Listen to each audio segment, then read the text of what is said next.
बिस्मिल्लाहिर्रहमानिर्रहीम अस्सलाम वालेकुम रहमतुल्लाहि व बरकातुहू। Students, I hope you all will be fine. अल्लाह पाक आप लोगों को ईमान और सेहत की बेहतरीन हालतों में रखे। उम्मीद करती हूँ कि आप लोग अच्छी तरह से प्रिपरेशन कर रहे होंगे। आज हमने अपना 4th चैप्टर बीएससी की बुक से करना है, जो कि है atomic structure and quantum mechanics. ठीक है, पहले हम इस चैप्टर के पास्ट पेपर में से क्वेश्चन देख लेते हैं। पास्ट पेपर मीन के जो रिटन टेस्ट होता है लेक्चरर केमिस्ट्री का 17 स्केल का, पंजाब पब्लिक सर्विस कमीशन के थ्रू, उसमें जो क्वेश्चन पहले आ चुके हैं वो हम देख लेते हैं, ताकि हमें थोड़ा सा आइडिया हो जाए कि हमने किस टाइप की तैयारी करनी है और कौन सी चीज़ों के पे ज़्यादा फोकस करना है। वैसे तो हम लोग एग्जैक्टली ये नहीं कह सकते कि हमेशा क्वेश्चन इसी टाइप के आएँ, कभी भी कहीं से भी क्वेश्चन आ सकते हैं। पीपीएससी के एग्ज़ाम में कभी भी कोई फिक्स्ड सिलेबस नहीं होता, हमने थॉरोली पढ़ना होता है, हर एक चीज़ को अंडरस्टैंड करना होता है और जो है कंसेप्ट्स को क्लियर करना होता है और फैक्ट्स को एज इट इज़ हमने क्रैम करना होता है। ठीक है, तो आप लोग कोशिश किया करें कि हर चैप्टर को बहुत अच्छे से क्लियर किया करें, क्योंकि अभी हमारे पास बहुत ज़्यादा टाइम है, अभी सीट्स भी अनाउंस नहीं हुई। तो अभी से आप लोग तैयारी शुरू कर देंगे, तो जब आपकी तैयारी कंप्लीट हो जाएगी और फिर सीट्स अनाउंस होंगी, तो फिर आप लोग इजीली रिवीजन कर सकेंगे, एमसीक्यूज़ की प्रैक्टिस कर सकेंगे और तब जो है ना आप लोगों को बहुत आसानी होगी और इंशाल्लाह ताला आप लोग रिकमेंड भी हो जाएंगे। तो स्टार्ट करते हैं जी। हमारा चैप्टर है atomic structure and quantum mechanics. Question number 1, existence of nucleus is confirmed by alpha scattering by thin metal foil. जो न्यूक्लियस की एग्जिस्टेंस है वो कौन से एक्सपेरिमेंट से कंफर्म की गई थी? वो जी था alpha scattering by thin metal foil, जो कि रदरफोर्ड ने एक्सपेरिमेंट किया था। Question number 2, what is false about electrons. Electrons के बारे में कौन सी स्टेटमेंट जो थी वो रॉन्ग थी गिवन स्टेटमेंट्स में से? Oriented by magnetic field. ठीक है, तो ये जो थी ये रॉन्ग थी।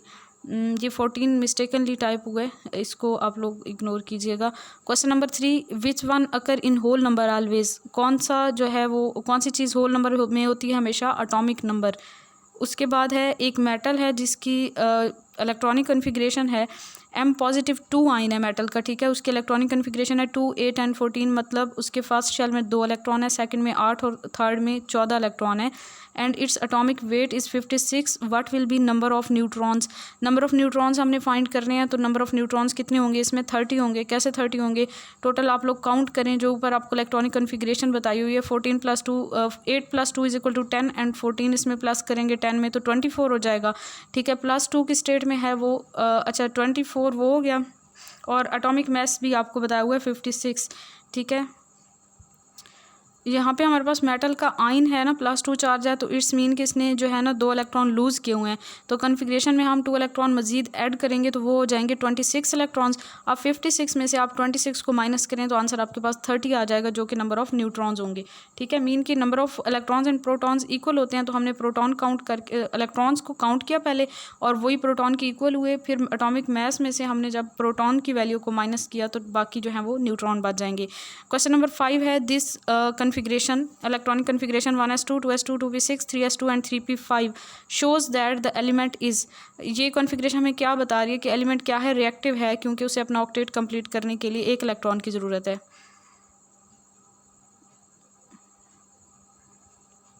Question number 6, which of the following orbital have more patterns.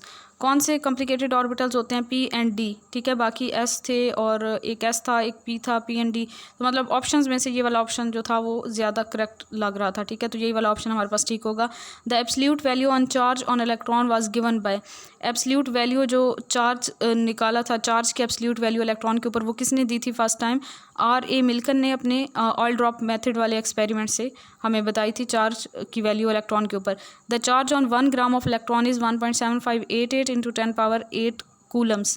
Question number 9, number of neutrons in zinc 6630 is कितने होंगे जी नंबर ऑफ़ न्यूट्रॉन्स? तो अब आप 66 में से 30 को माइनस कर लें तो बाकी कितने बच जाएंगे? 36, मीन के जैसे हमने ऊपर कैलकुलेशन की थी। Question number 10, the charge on 1 proton. 1 proton का चार्ज कितना होता है? 6.02 × 10⁻19 कूलम्स।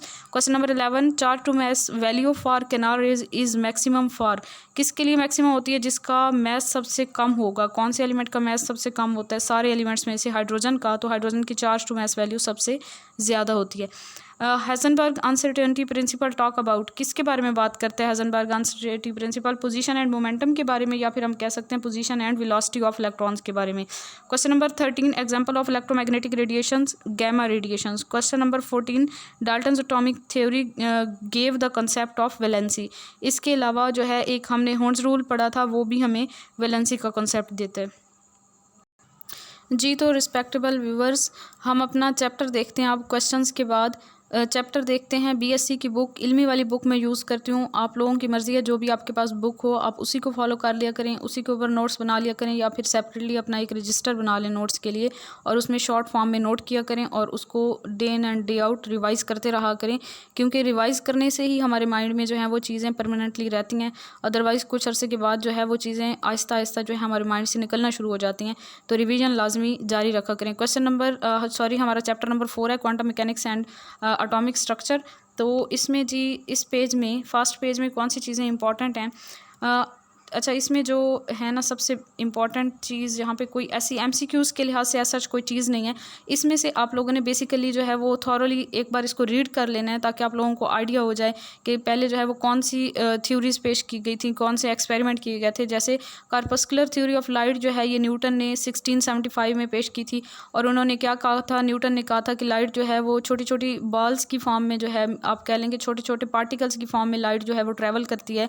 और उन्होंने जो है उन पार्टिकल्स को ऐसे बॉल्स से तशबीह दी थी कि जैसे छोटी छोटी बॉल्स हों, जिनको जो कि इस तरह जब दीवार के ऊपर टकराती है, मतलब कोई भी हमारे पास बॉल है और उसको हम दीवार पे फेंकें तो वो उसी जिस तरह वो वापस आएगी, न्यूटन ये कहता था कि वो लाइट भी बिल्कुल वैसे ही वापस आती है। मीन कि उसने हमें एंगल की बारे में कोई इन्फॉर्मेशन नहीं दी थी कि जब लाइट टकराती है तो इंसिडेंट रे और जो बेंट हो रही होती है वहाँ से रे, उसकी एंगल में क्या डिफरेंस होता है, वहाँ पे कौन कौन से फिनोमेना होते हैं। मीन कि ये सारे फिनोमेना जो है न्यूटन ने एक्सप्लेन नहीं किए थे।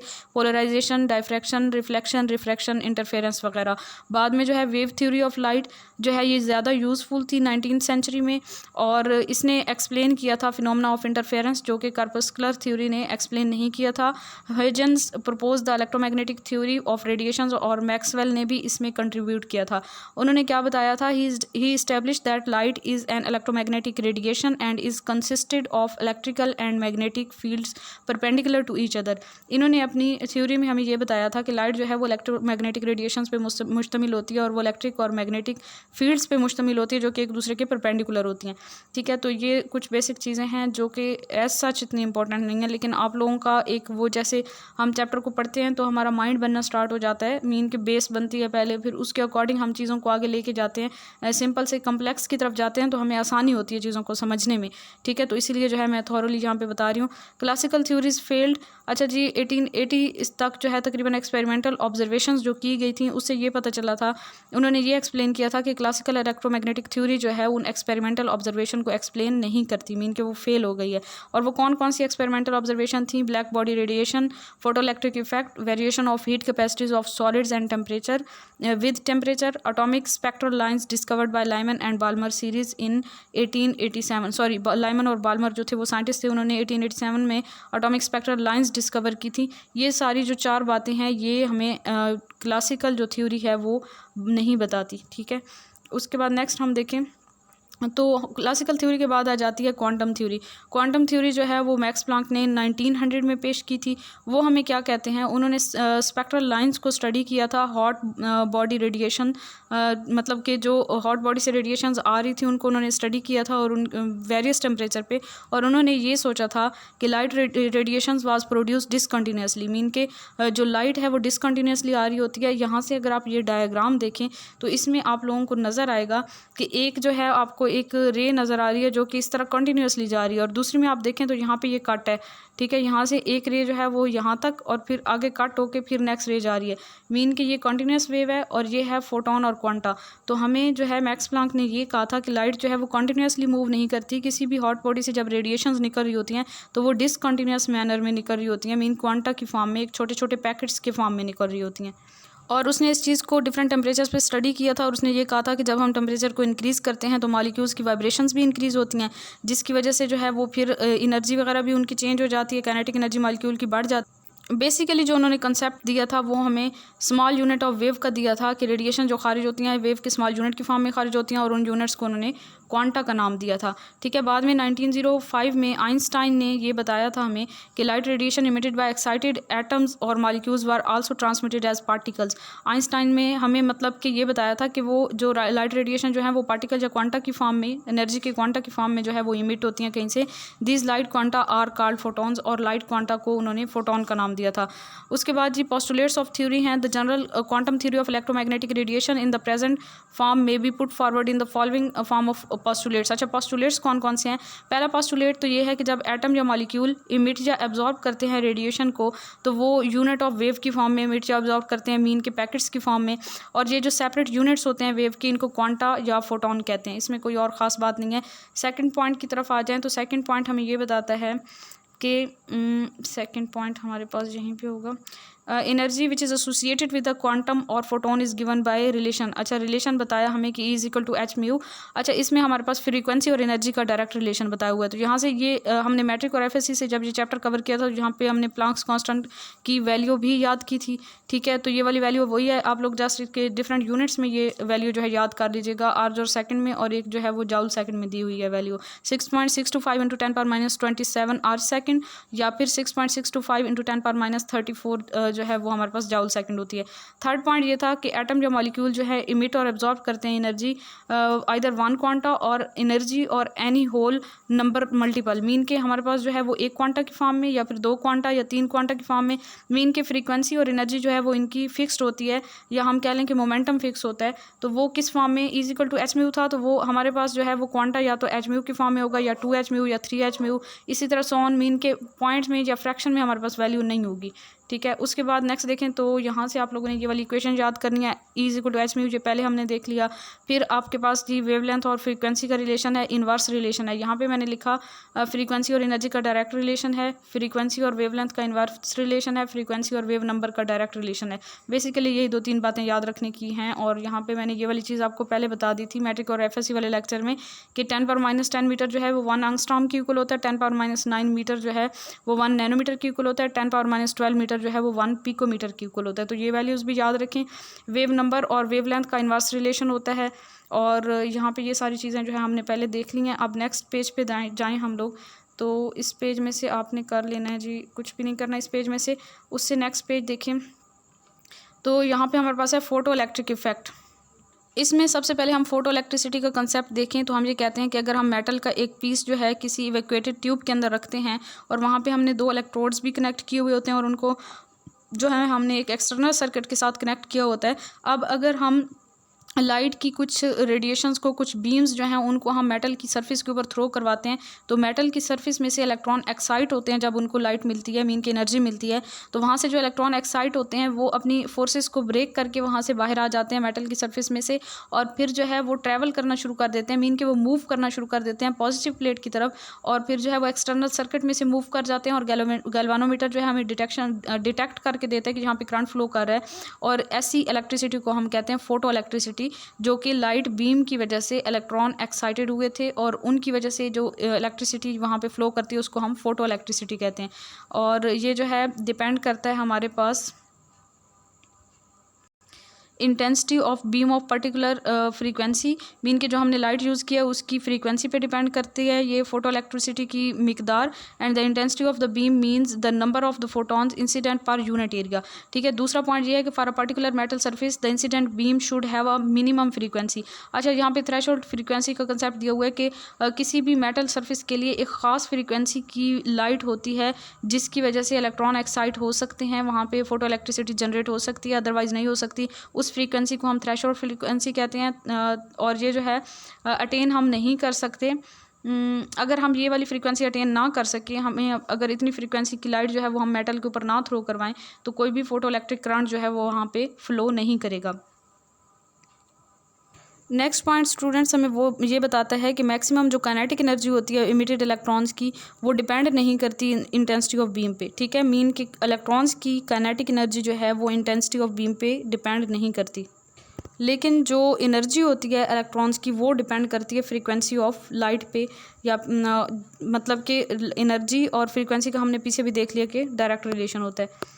नेक्स्ट यहाँ पे हमें ये डायग्राम दिखाई हुई है जिसमें हमें बताया हुआ है कि ये हमारे पास जो इलेक्ट्रोड है मेन की ये मेटल की एक सरफेस है, इसके ऊपर हमने फोटोन ऑफ लाइट को थ्रो करवाया, यहाँ से इलेक्ट्रॉन इमिट हुए, वो इलेक्ट्रॉन फ्लो करना स्टार्ट किया, उन्होंने पॉजिटिव प्लेट की तरफ मूव किया, यहाँ से करंट फ्लो किया, गैल्वानोमीटर ने हमें डिफ्लेक्शन शो की, मीन के यहाँ पे फोटो इलेक्ट्रिसिटी जनरेट हुई।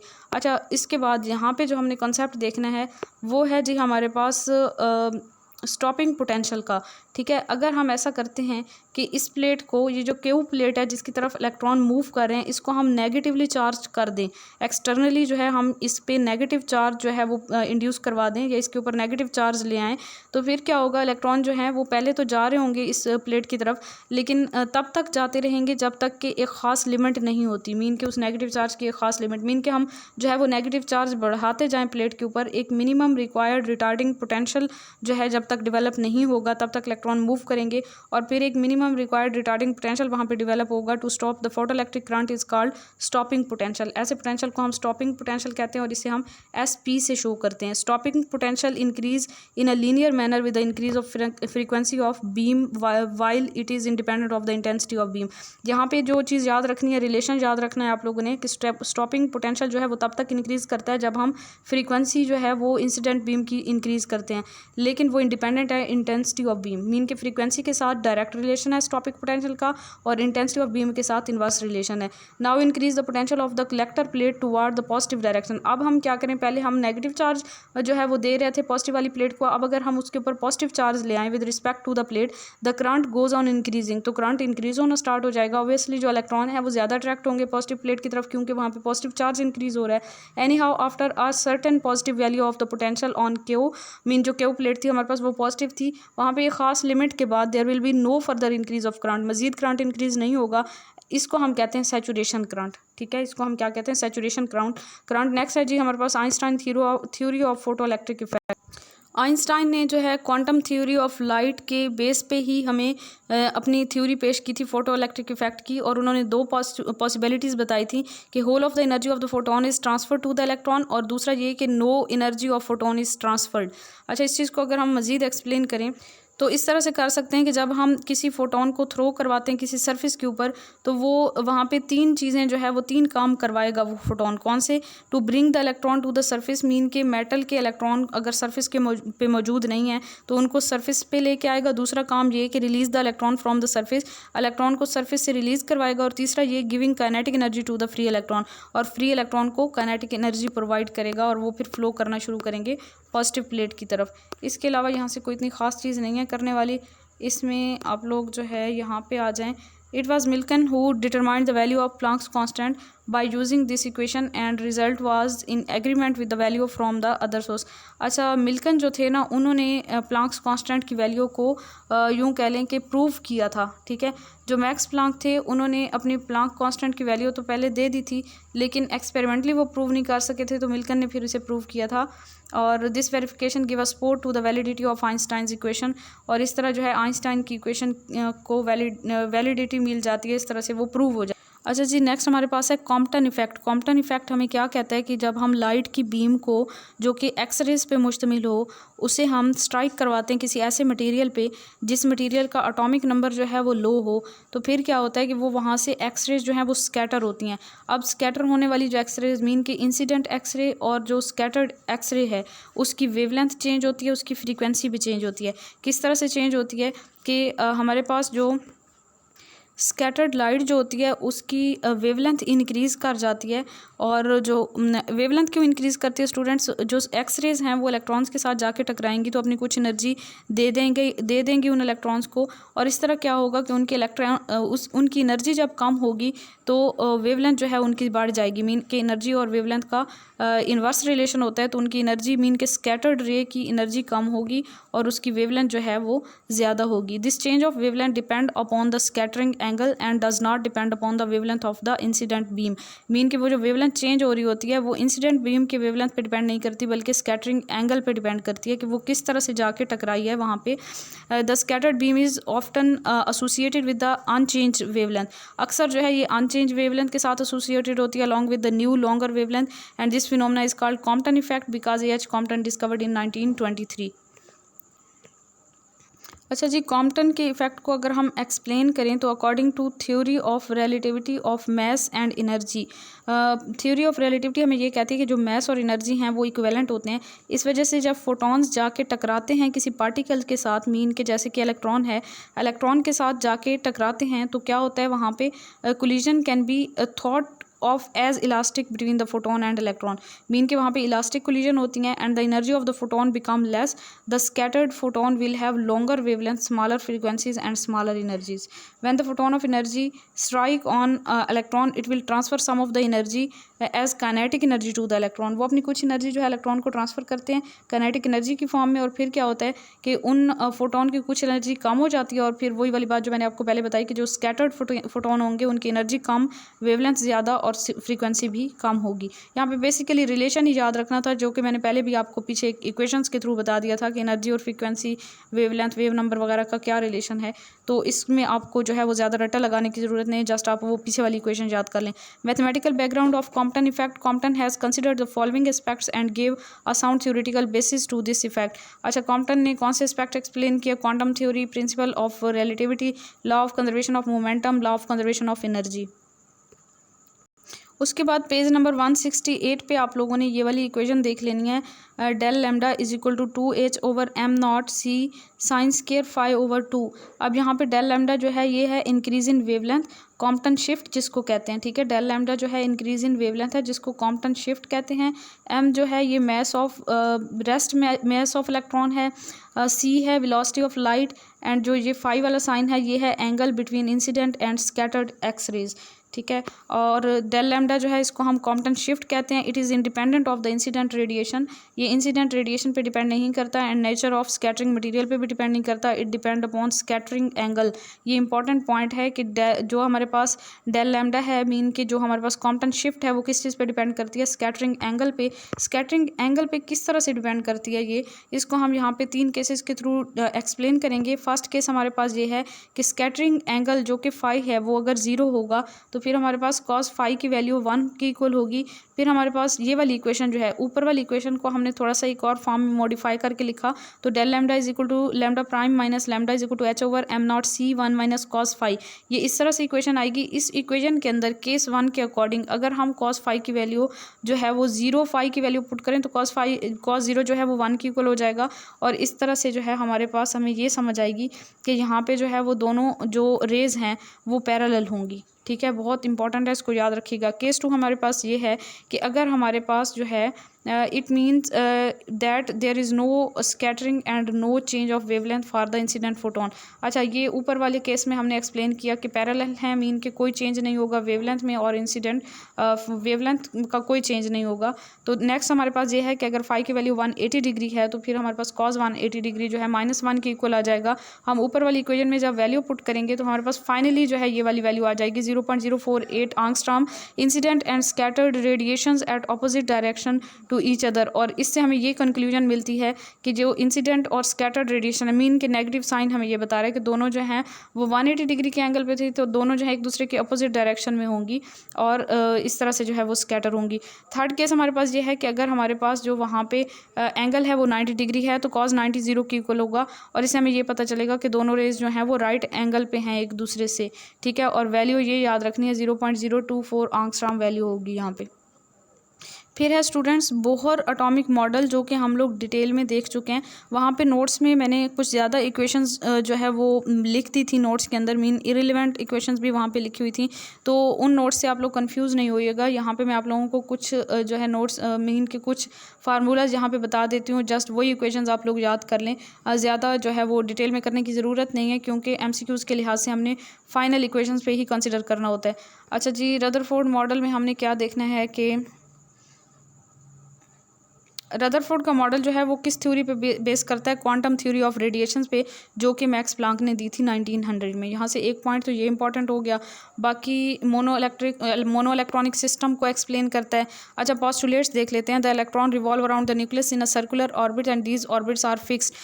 बोहर ने हमें ये बताया था कि इलेक्ट्रॉन जो है न्यूक्लियस के गिर्द सर्कुलर ऑर्बिट में मूव करते हैं और वो ऑर्बिट्स फिक्स्ड होते हैं। When the electron remain in a same orbit, जब एक सेम ऑर्बिट में इलेक्ट्रॉन रहता है तो ना एनर्जी वो लूज़ करता है ना गेन करता है, और इस स्टेट को हम कहते हैं स्टेशनरी स्टेट, ठीक है। और इलेक्ट्रॉन जो है लूज़ और गेन कब करते हैं एनर्जी, जब वो अपने ऑर्बिट को चेंज करते हैं, एक ऑर्बिट से दूसरे ऑर्बिट में जाते हैं। एनर्जी विच इज़ इमिटेड और absorbed is in the form of quantas और स्मॉल पैकेट या क्वांटा की फॉर्म में, क्योंकि मैक्स प्लांक की थ्योरी को उसने बेस बनाया था अपने मॉडल के लिए, तो ये वही प्लांक वाला कॉन्सेप्ट दिया। एनर्जी डिफरेंस कितना होता है वहाँ पे, the energy difference between any two orbits is given by the formula del is equal to H mu.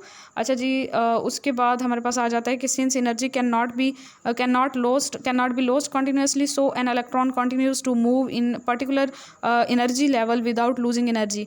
अच्छा, इन्होंने ये बताया कि कंटिन्यूसली चूँकि एनर्जी लूज नहीं होती, तो इस वजह से जो है एक ऑर्बिट में इलेक्ट्रॉन रिवॉल्व करता रहता है। This state of atom is known as normal और ग्राउंड स्टेट, इसको नॉर्मल या ग्राउंड स्टेट कहते हैं। And when the electron goes to higher orbit by absorbing photon then it is called excited state. जब वो हायर ऑर्बिट में जाते हैं तो उसको हम एक्साइटेड स्टेट कहते हैं। Only those orbits are permitted in which the angular momentum MVR is the whole number multiple of h/2π। सिर्फ वही जो है वो ऑर्बिट अलाउ होते हैं जिनमें जो एंगुलर मोमेंटम है वो फिक्स होता है, h/2π का होल नंबर मल्टीपल होगा। अच्छा, इसका मतलब ये है कि हमारे पास मोमेंटम की वैल्यू h/2π होगी, 2h/2π, 3h/2π ये हो सकती है, इनके दरमियान में कोई वैल्यू नहीं हो सकती। Difference between Bohr model and Rutherford model. Bohr और रदरफोर्ड के मॉडल में क्या डिफरेंस था? Bohr believe in the quantization of energy and quantization of angular momentum of the electron, and the quantization mean that a quantity can vary only discontinuously to get a specific value. Rutherford had no idea of quantization. Main जो डिफरेंस था वो इनका quantization का difference था। Important point है, इसको भी आप लोग नोट कर लीजिएगा। क्वांटाइजेशन का डिफरेंस था रदरफोर्ड और बोहर के मॉडल में। और दूसरा ये कि the spectra of hydrogen which was recorded before Bohr theory got its justification from stationary state and the idea of quantization. उसके बाद जी mathematical equation for radii of Bohr model. अब यहाँ पे ये वाली इक्वेशन याद करने वाली है आप लोगों के लिए MCQs के लिए। Radius of orbit having Z protons, तो R is equal to n² h² ε0 over pi mz।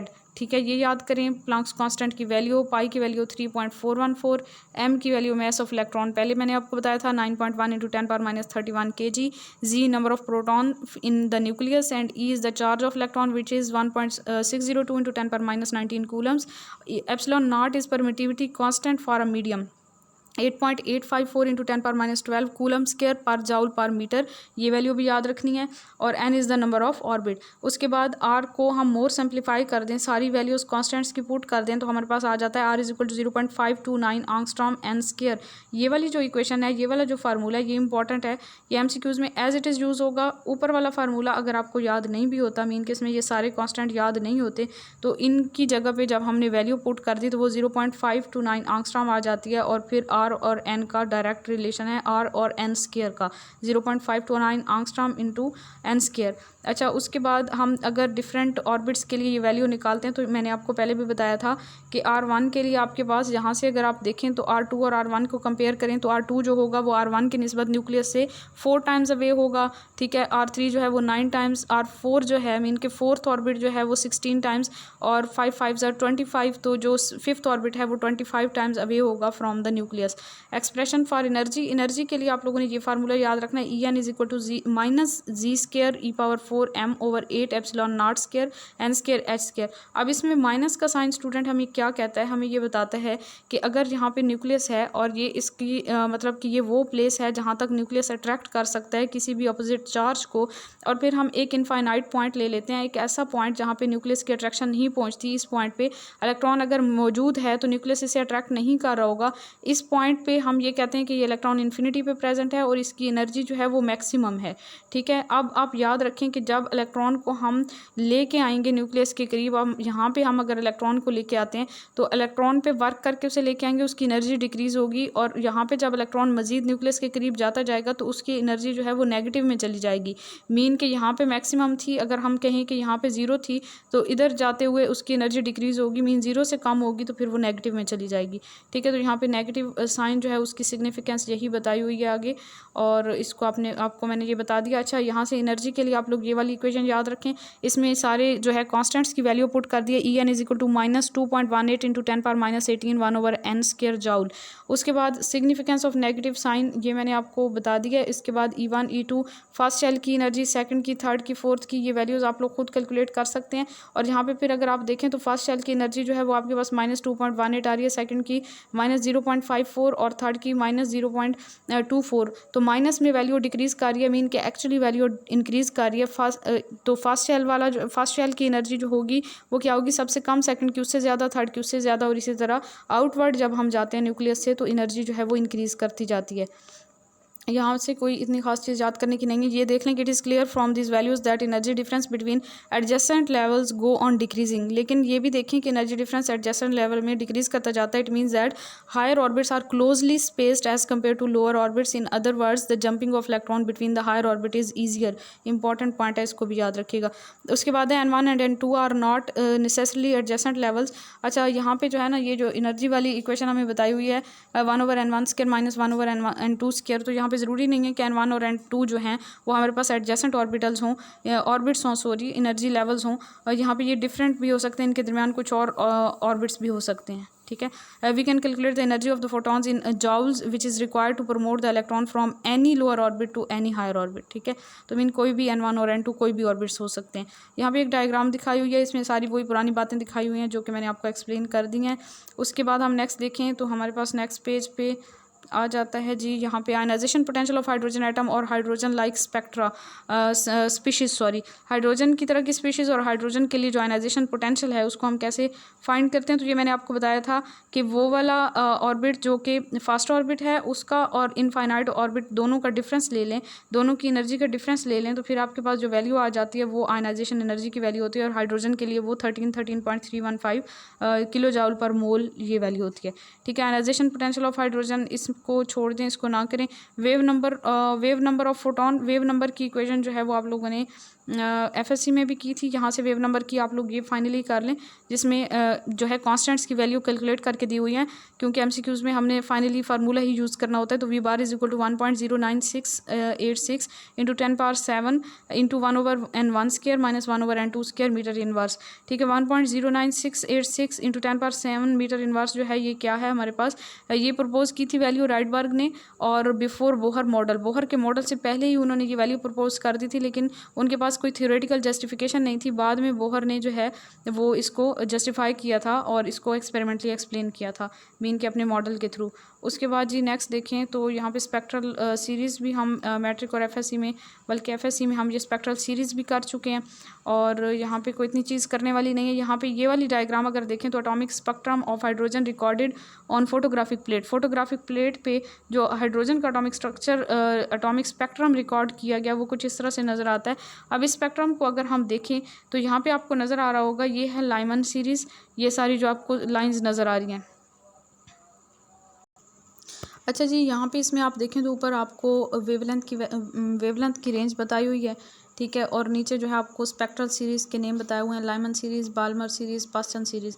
Lyman series lie करती हैं हमारे पास अल्ट्रावायलेट रीजन में, बाल्मर सीरीज़ विजिबल रीजन में, और पास्टन सीरीज़ इंफ्रारेड रीजन में। ये मैंने आपको एक ट्रिक भी बताई थी कि इस तरह से आप इसको याद रखें।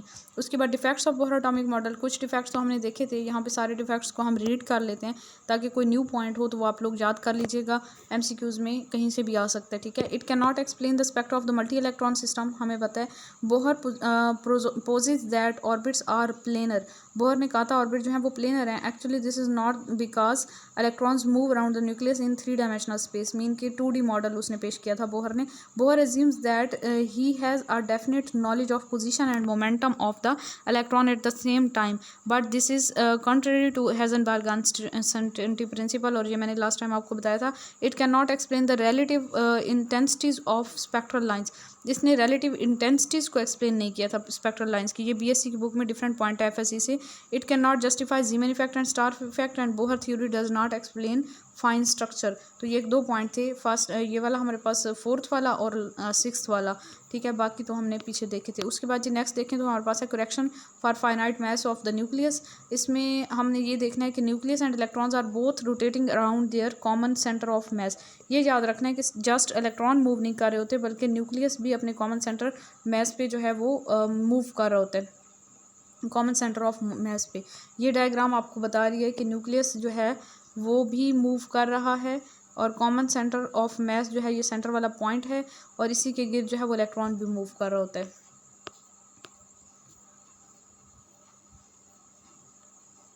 उसके बाद नेक्स्ट देखें तो यहाँ पे न्यूक्लियस जो रिवॉल्व कर रहा है ना, उसका हमें रेडियस R2 बताया हुआ है, और जो इलेक्ट्रॉन रिवॉल्व कर रहा है उसका R1, और R2 और R1 का सम ले लें तो ये आपके पास टोटल जो है वो R की इक्वल आ जाता है, ठीक है। इससे जो डेरिवेशन की हुई है, इस डेरिवेशन को कम्प्लीटली करने की ज़रूरत नहीं है, ये आपके पास R वाली वैल्यू आ गई। और फाइनली आप ये एक फार्मूला याद कर लें, mu is equal to MM/M+M value, where this is reduce mass of the system, ठीक है। म्यू जो है यहाँ पे ये रिड्यूस्ड मास है सिस्टम का, इसमें से मज़ीद कुछ भी ना करें। नेक्स्ट आ जाएँ जी, नेक्स्ट हमारे पास आ जाते हैं समरफेल्ड्स एटॉमिक मॉडल आ जाता है। समरफेल्ड के मॉडल के बारे में हमने एफएससी से जस्ट 2-3 बातें ही देखी थी कि एक तो इसने एज़िमुथल क्वांटम नंबर को एक्सप्लेन किया था, लेकिन वैसे एज़िमुथल क्वांटम नंबर को एल से शो किया जाता है, तो इसने स्मॉल एच से शो किया था एज़िमुथल क्वांटम नंबर को, और इलिप्टिकल ऑर्बिट्स का तस्वर दिया था। यहाँ पे थोड़ा सा ज़्यादा एक्सप्लेन किया हुआ है, तो यहाँ पे भी देख लेते हैं। The electrons are revolving around the nucleus in some specified elliptical paths with different eccentricities, ठीक है।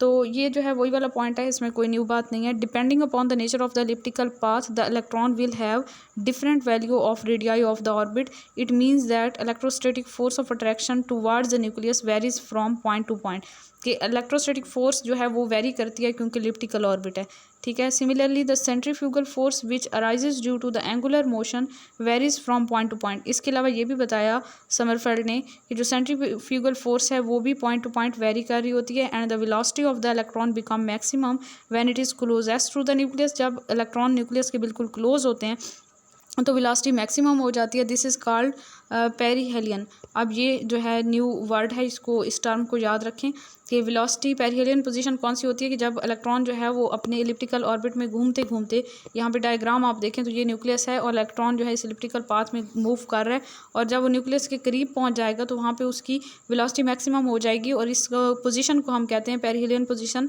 और जब वो घूमते घूमते जो है वो दूर चला जाता है तो उस वक्त उसकी मिनिमम वेलोसिटी होती है और मैक्सिमम डिस्टेंस होता है न्यूक्लियस से, और उस पोजीशन को हम कहते हैं एफिलियन पोजीशन, ठीक है। Actually the ellipse has major and minor axis.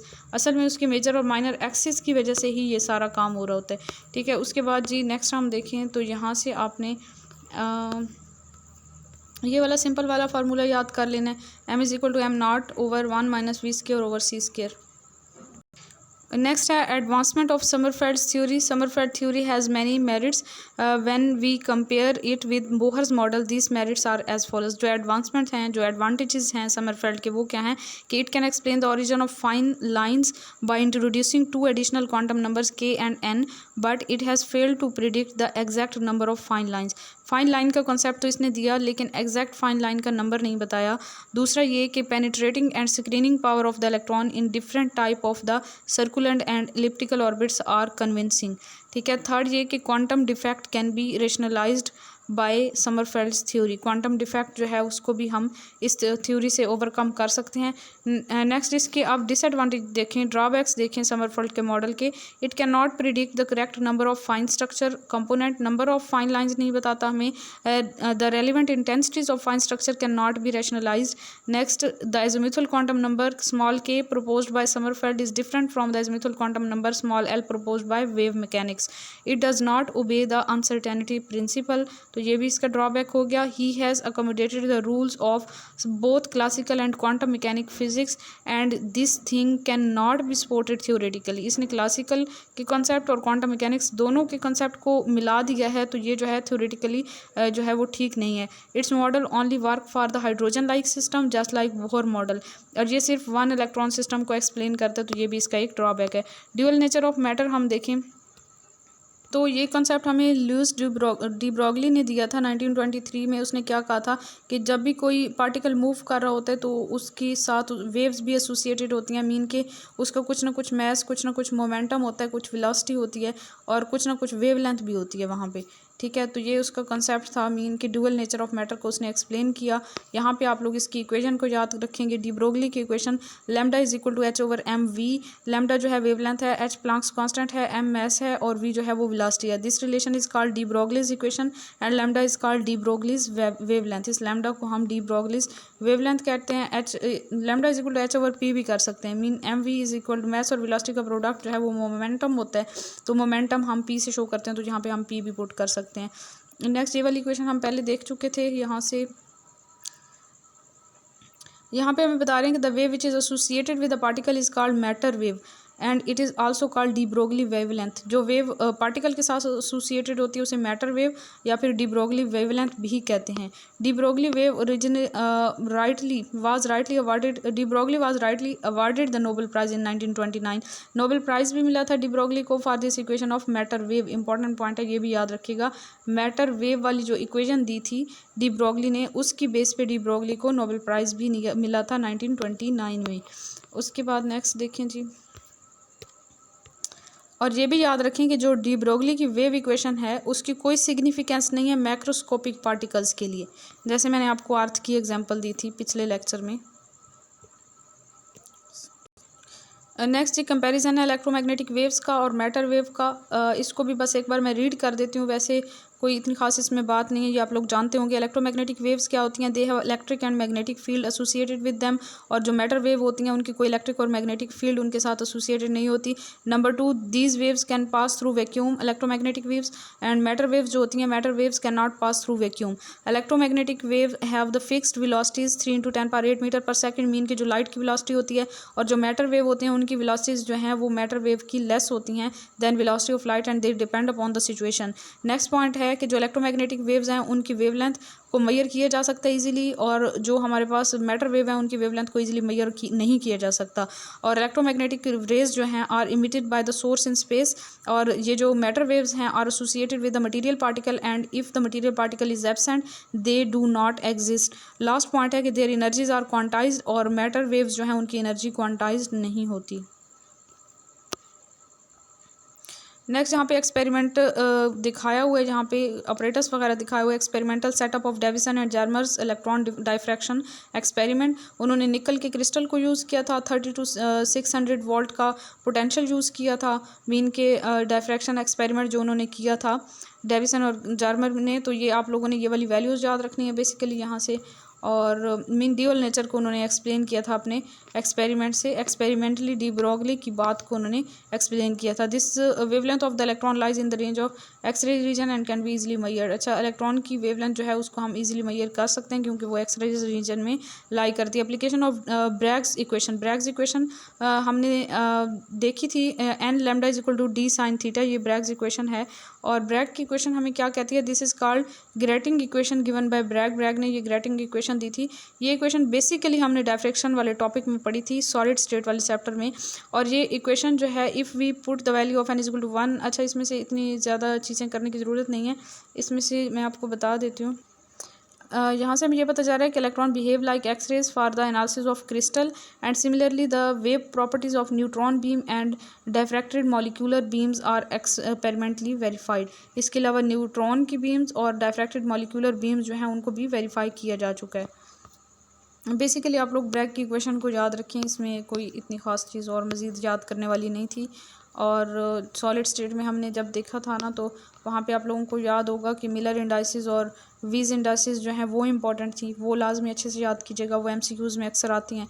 उसके बाद जी नेक्स्ट है हेज़नबर्ग अनसर्टेनिटी प्रिंसिपल। अच्छा, मिलर इंडाइसिस और वीज इंडाइसिस जो हैं वो हमें किस चीज़ के बारे में बताती हैं? वो हमें किसी भी जो प्लेन हम पास करवा रहे होते हैं यूनिट सेल में से, उसकी हमें डायरेक्शन भी बता रहे होते हैं और उसका एग्जैक्ट जो है वो साइज़ भी बता रही होती हैं।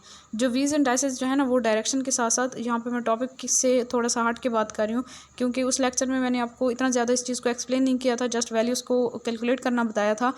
तो मैं सोच रही थी कि किसी लेक्चर में ये चीज़ भी एक्सप्लेन कर दूँगी कि लेट्स सपोज हमारे पास एक यूनिट सेल है इस तरह का, और उस यूनिट सेल के लिए हमें जो वीज इंडाइसेस दी हुई हों, हम पहले तो एक कोऑर्डिनेट फिक्स कर लेते हैं। मीन के हमारे पास जो है ये एक कोऑर्डिनेट है, ठीक है, और हमें जो वीज इंडाइसेस दी हुई हैं वो हमें लेट्स सपोज के 2, 1 एंड 3 दी हुई हैं, ठीक है, और हमने मिलर इंडाइसेस काउंट करनी है इसके लिए। तो 2, 1, 3 हमें क्या बता रहा है, वीज इंडाइसेस जो हैं, तो वीज इंडाइसेस हमें ये पता चलता है कि एग्जैक्ट जो है ये हमें बताएगा कि 2 मीन के, इसको आप ए कह लें, इसको बी कह लें, इसको सी कह लें।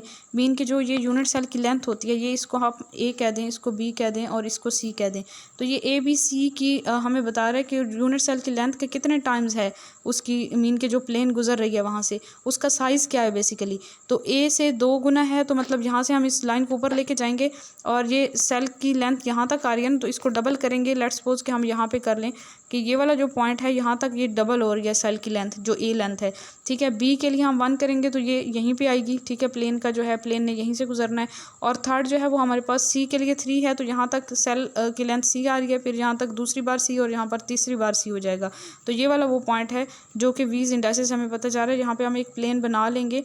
जब हम यहाँ पे एक प्लेन बनाएंगे तो ये प्लेन इस तरह से यूनिट सेल में से गुजर रही है, तो इस प्लेन से हमें क्या पता चला, वीज इंडाइसेस से हमें इसकी डायरेक्शन का भी पता चला और इसके साइज़ का भी पता चला। लेकिन मिलर इंडाइसेस हमें क्या पता चलता है, मिलर इंडाइसेस जो है वो, इसको हम सिंप्लीफाई कर दें।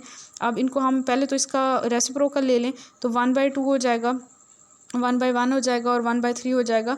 फिर आप इसके एलसीएम से मल्टीप्लाई कर दें तो 6 से मल्टीप्लाई करेंगे तो यहाँ पे 3 आ जाएगा, और यहाँ पे 2 3 ज़ा 6 और यहाँ पे 6 आ जाएगा, 3 2 ज़ा 6, यहाँ पे 2 आ जाएगा, तो 362 जो है वो आ जाएगा। 362 हमें डायरेक्शन तो बता रहा है, लेकिन हमें एग्जैक्ट जो है वो उसका साइज़ नहीं बताता प्लेन का। तो मिलर और वीज इंडाइसेस बेसिकली हमारे पास कोई भी प्लेन जो गुजरी होती है किसी यूनिट सेल या किसी क्रिस्टल में से, तो उसका वीज इंडाइसेस हमें साइज़ भी बताती हैं और डायरेक्शन भी, और मिलर इंडाइसेस जो है वो हमें जस्ट उसकी डायरेक्शन बताते हैं, साइज़ नहीं बताते, ठीक है। उसके बाद ये हाइजेनबर्ग अनसर्टेनिटी प्रिंसिपल पे हम पहुँचे थे। ये प्रिंसिपल हमें क्या कहता है कि it is impossible to measure simultaneously both the position and momentum of microscopic particle with accuracy and और सर्टेनिटी, ठीक है। ये क्वेश्चन भी आया हुआ था कि किस किस चीज़ को हम सर्टेनिटी के साथ मेजर नहीं कर सकते, पोजीशन और मोमेंटम को, ठीक है, या पोजीशन और वेलोसिटी को। तो del x multiply del p is greater than and equal to h/4 ये वाली बेसिकली इसकी इक्वेशन है। इसको याद रखें, del x uncertainty in position है और डेल पी जो है वो अनसर्टेनिटी इन मोमेंटम है। इसमें मजीद कोई डिटेल करने की ज़रूरत नहीं है। These two uncertainties are inversely proportional to each other, so if the position of microscopic particle is known with more accuracy then there will be more uncertainty in the momentum and vice versa. ये जो momentum और position है ये दोनों एक दूसरे के inversely related है। मीन कि एक चीज़ को हम सर्टेनिटी से मेजर कर लेंगे तो दूसरी को हम सर्टेनिटी से मेजर नहीं कर सकते। Physical concept of uncertainty principle देखें तो in order to know the position of an object we throw the photons of the light upon them. किसी भी चीज़ को देखने के लिए हम उसके ऊपर लाइट को थ्रो करते हैं। If we want to have the idea for the position of the electron, अगर हमने इलेक्ट्रॉन की पोजीशन को मेजर करना है, then the photon of the X-rays region have to be use, तो फिर हम एक्सरेज रीजन के फोटोन को यूज़ करते हैं क्योंकि उनकी जो वेवलेंथ होती है वो बहुत ज़्यादा स्मॉल होती है and possibly for the hitting of electron, और वो एक्सरेज जो है इलेक्ट्रॉन के साथ जाके टकरा सकती हैं, तभी हम जो है उसकी पोजीशन को मेजर कर सकते हैं। During this hitting the photon transfer some of its energy to electron, photon जो है वो अपनी कुछ एनर्जी इलेक्ट्रॉन को ट्रांसफ़र कर देंगे। अब इलेक्ट्रॉन जो है पहले जिस पोजीशन पे थे उनको एनर्जी मिलेगी तो वो वहाँ से एक्साइट हो जाएंगे। मीन के वो क्या करेंगे, वो वहाँ से जो है अपनी पोजीशन से वो चेंज हो जाएगी उनकी पोजीशन, तो पोजीशन में अनसर्टेनिटी आ जाएगी। If we use the photon of the longer wavelength. अब दूसरा केस ये है कि अगर हम पोजीशन को एग्जैक्टली मेजर करना चाहते हैं तो फिर हम शॉर्टर वेवलेंथ मीन ज़्यादा एनर्जी वाली एक्सरेज ना लें, हम लॉन्गर वेवलेंथ वाली ले लें। लेकिन इससे क्या होगा, इससे हम पोजीशन को ठीक से मेजर नहीं कर सकेंगे क्योंकि वो एक्सरेज जो हैं वो इलेक्ट्रॉन्स के साथ जाके टकराएंगी ही नहीं। तो इस तरह जो है उसकी हम पोजीशन को अगर हम देखते भी हैं तो उसका जो है इसको हम इस तरह एक्सप्लेन कर सकते हैं कि हम माइक्रोस्कोपिक जो ऑब्जेक्ट्स होते हैं उनको डिस्टर्ब किए बगैर उनको हम देख नहीं सकते। तो अगर एक चीज़ को हम एग्जैक्टली मेजर करना चाहें तो दूसरी चीज़ जो है वो डिस्टर्ब हो जाती है। Not applicable to stationary electron because in stationary state the velocity of the electron is zero, और हम अनसर्टेनिटी प्रिंसिपल को स्टेशनरी इलेक्ट्रॉन पे नहीं यूज़ कर सकते, अप्लाई नहीं कर सकते क्योंकि स्टेशनरी स्टेट में जो है वेलोसिटी इलेक्ट्रॉन की ज़ीरो होती है। ये हमारे पास थोड़ी सी मॉडिफाइड इक्वेशन है, वही वाली पीछे वाली। ये इक्वेशन हमें क्या बताती है, del E multiply del t is equal to h over 2 pi, it means that it is difficult to determine the energy and time for a particle simultaneously. यहाँ दूसरे अल्फाज में हम ये कह सकते हैं कि एनर्जी और टाइम को साइमल्टेनियसली हम मेजर नहीं कर सकते, जैसे हम पीछे कह रहे थे कि पोजीशन एंड मोमेंटम को साइमल्टेनियसली मेजर नहीं कर सकते. कंक्लूजन क्या निकली कि the product of uncertainties of any two conjugate variables and any two conjugate variables is always constant and it's value range between h over 2 pi h over 4 pi. ठीक है, दो जो कंजुगेट वेरिएबल्स होते हैं उनका जो प्रोडक्ट है uncertainties का वो हमेशा जो है कांस्टेंट होता है और उसकी वैल्यू जो है वो इस रेंज में आती है h over 2 pi and h over 4 pi. Next जी एप्लीकेशंस ऑफ अनसर्टेनिटी प्रिंसिपल देखें तो electron can not exist in the nucleus. एक तो ये एप्लीकेशन है इसकी डिटेल करने की ज़रूरत नहीं है. इसमें आप ये याद रखें कि radius of the nucleus of the atom is in the range of 10⁻⁻14 metre. जो रेडियस न्यूक्लियस का होता है वो 10⁻⁻14 मीटर की रेंज में होता है. MCQs के लिहाज से ये इंपॉर्टेंट पॉइंट हो सकता है. और दूसरी जो हमारे पास एप्लीकेशन है अनसर्टेनिटी प्रिंसिपल की वो ये है कि probability concept of electronic cloud. ठीक है, प्रोबेबिलिटी कॉन्सेप्ट को इसने एक्सप्लेन किया. उसके बाद जी ऑपरेटर्स की बात करते हैं तो ये मैथमेटिकल टर्म्स हैं कुछ, इनको आप लोग याद रखें. An operator is a mathematical instruction और procedure to be carried out on a function so as to get another function. Mean के एक फंक्शन के ऊपर एक ऑपरेटर को ऑपरेट करवाते हैं तो हमारे पास एक और फंक्शन हासिल होता है. तो जो ऑपरेटर हम ऑपरेट करवा रहे होते हैं, मीन के जो भी हम मैथमेटिकल स्टेप ले रहे होते हैं, जो भी इंस्ट्रक्शन होती हैं उनको हम ऑपरेटर कहते हैं. ठीक है, operator is written on the left hand side of the function to get another function. When an operator is written alone it has no significance. Operator को जब हम अकेला लिखते हैं तो उसकी कोई सिग्निफिकेंस नहीं होती, और किसी फंक्शन के साथ लिखते हैं तो उस फंक्शन के लेफ्ट साइड पे लिखते हैं. The function on which the operator is carried out is called operand. जिस फंक्शन पे हम उसे अप्लाई कर रहे होते हैं उसे हम ऑपरेंड कहते हैं. ठीक है, उसके बाद हमारे पास ऑपरेटर्स की कुछ टाइप्स हैं. ठीक है, टाइप्स में आप लोग ज़्यादा डिटेल में ना करें, जो इंपॉर्टेंट हैं वो मैं आपको बता देती हूँ. लीनियर ऑपरेटर, अच्छा कौन से हैं जो लीनियर ऑपरेटर नहीं होते? MCQs में ये पूछा जा सकता है. लॉग और ये ब्रैकेट्स का स्क्वायर और जो है ये हमारे पास है जज़र है, ये नॉट लीनियर ऑपरेटर्स, ये लीनियर ऑपरेटर नहीं होते. एडिशन एंड सब्सटीट्यूशन ऑपरेटर्स होते हैं दूसरी टाइप में. और थर्ड टाइप में हमारे पास आ जाते हैं मल्टीप्लिकेशन ऑफ ऑपरेटर्स, या हम कह सकते हैं मल्टीप्लिकेशन ऑपरेटर्स, या फिर हम पोजीशन ऑपरेटर्स भी इन्हें कहते हैं. ठीक है, नेक्स्ट आ जाता है operators do not commute. Operator को कम्यूट नहीं किया जा सकता है. लैप्लेशियन ऑपरेटर, ये इंपॉर्टेंट है. इनकी इक्वेशंस को आप लोग जैसे तैसे करके रट्टा लाजमी लगाएं. Laplacian operator del square is equal to curly square over curly square X plus curly square over curly square Y plus curly square over curly square जी.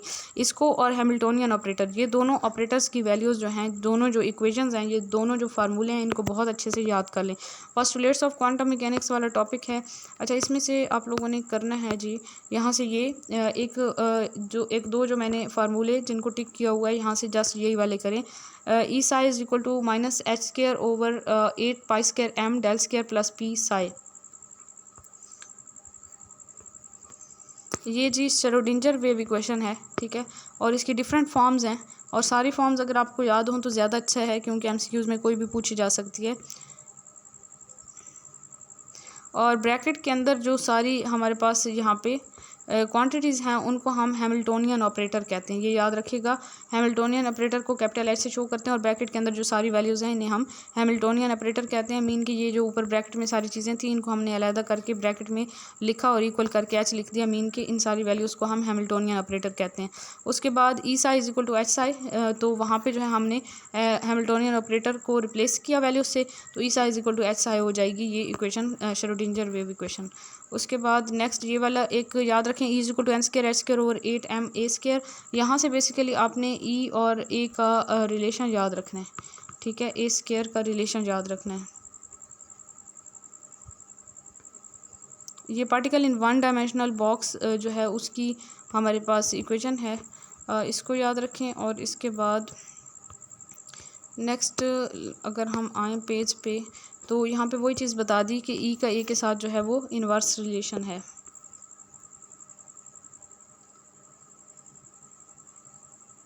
यहाँ से हमें ये पता चल रहा है कि अगर पार्टिकल का मास जितना ज़्यादा होगा वन डायमेंशनल बॉक्स में smaller the energy associated with the particle and smaller the energy gap. अच्छा, उसके बाद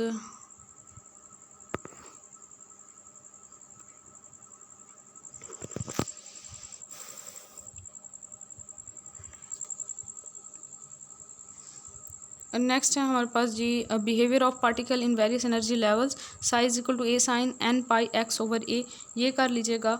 ये फार्मूला जो है आप लोगों ने याद करना है। फिर नेक्स्ट हमारे पास है नॉर्मलाइजेशन ऑफ वेव फंक्शन। इसमें वेव जस्ट आपने ये वैल्यू याद रखनी है कि differential psi square D X is equal to 1, ये 1 की इक्वल होता है। ठीक है, एमसीक्यूज़ में अगर पूछ लिया जाए तो याद रखिएगा कि ये 1 की इक्वल होता है।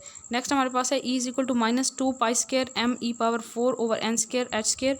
यहाँ पे एन जो है प्रिंसिपल क्वांटम नंबर है and this shows that Schrodinger wave equation gives the same result as the Bohr theory for the energy of the electron in the first orbit of the hydrogen atom. अच्छा, यहाँ पे basically जो है वो हमें explain किया हुआ है principal quantum number according to Schrodinger wave equation, और बोहर थ्योरी में भी सेम यही हमारे पास रिलेशन निकल रहा था वहाँ पे। तो ये हमारा atomic structure and quantum mechanics का चैप्टर था। और आज चूँकि मेरी रूटीन बहुत ज़्यादा टफ और बहुत ज़्यादा बिजी थी, वर्कलोड बहुत ज़्यादा था, तो इस वजह से हो सकता है बोलने में मुझसे कुछ मिस्टेक्स हुई हों, तो आप लोग गौर से सुनिएगा, और अगर कोई मिस्टेक होती है तो आप लोग मुझे लाजमी बताया करें कमेंट्स में। ठीक है, वैसे मेरी पूरी कोशिश होती है कि मैं कॉन्शियसली बनाऊँ वीडियो को और सारी जो इन्फॉर्मेशन है वो ठीक ठीक पहुंचाऊं आप लोगों तक। तो इसमें अगर कोई मुझसे मिस्टेक हुई हो तो उसके लिए माजरत। अपना बहुत सारा ख्याल रखिए और दुआ में याद रखिए। जज़ाकल्लाहु खैर। अल्लाह हाफिज़।